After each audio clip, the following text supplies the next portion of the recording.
అవి ఆగు ఆగి ఎందుకు వెళ్ళిపోతున్నావు? నువ్వు ఆడ ఫోన్ లో బిజీగా మాట్లాడుతున్నావు కదా అమ్మాయితోటి, నేనేంది పిచ్చి దాని లెక్క నిలబడాలా ఆడ? నేను ఇక్కడ బిజీగా ఉన్నా, తను జస్ట్ నా ఫ్రెండ్, కాల్ చేస్తే మాట్లాడుతున్నా అంతే. రావే పోవే ఏంది అని మాట్లాడతాను, అది ఫ్రెండ్షిపా?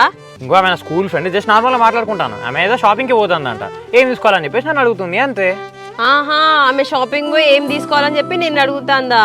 బాగానే ఉంది స్టోరీ. స్టోరీ లేదు, స్క్రీన్ ప్లే లేదు, డైరెక్షన్ లేదు. ఆమె ఫోన్ చేసి హాఫ్ సారీ తీసుకోవాలా డ్రెస్ తీసుకోవాలంటే చెప్తున్నా. ఆహా, అందుకేనా బ్లూ హాఫ్ సారీ తీసుకో అని చెప్తున్నావు? మొన్నేమో నాకు పులిహోర కలిపినావు, ఇప్పుడేమో దానికి పులిహోర కలుపుతాను. పులిహోర కలుపు లాంటిది ఏం లేదు తల్లి, నేను జస్ట్ నార్మల్గా మాట్లాడినా. సర్లే కార్తీక్, నాతో ఎందుకు మాట్లాడా? మీ ఫ్రెండ్ ఒక్కతే ఉన్నది కావచ్చు షాపింగ్ మాల్లో, పోయి సెలెక్షన్ చేయిపో నువ్వు. చూడు ఓవర్ యాక్షన్ చేయకు, నేను అప్పటికి చెప్పినా మేము జస్ట్ చిన్నప్పటి నుంచి ఫ్రెండ్స్ అని చెప్పేసి. మీ ఫ్రెండ్స్ అయితే నాకేంది, లవర్స్ అయితే నాకేంది, ఫ్యూచర్లో వైఫ్ అండ్ హస్బెండ్ అయితే నాకేంది. నేను వెళ్తున్నా, బాయ్. కావ్య ఒక్క నిమిషం, నేను చెప్పేది విను. ఏంది నువ్వు చెప్పేది నేను వినేది? మీ ఫ్రెండ్ ఉంది అపో చెప్పుకో. హలో, అట్లాంటే మరి నేను కూడా మన షెట్ సెలెక్ట్ చేసుకున్నప్పుడు నీకు ఫోటోస్ తీసి పంపిన, ఇప్పుడు మన మధ్యలో ఏదో ఉన్నట్ట?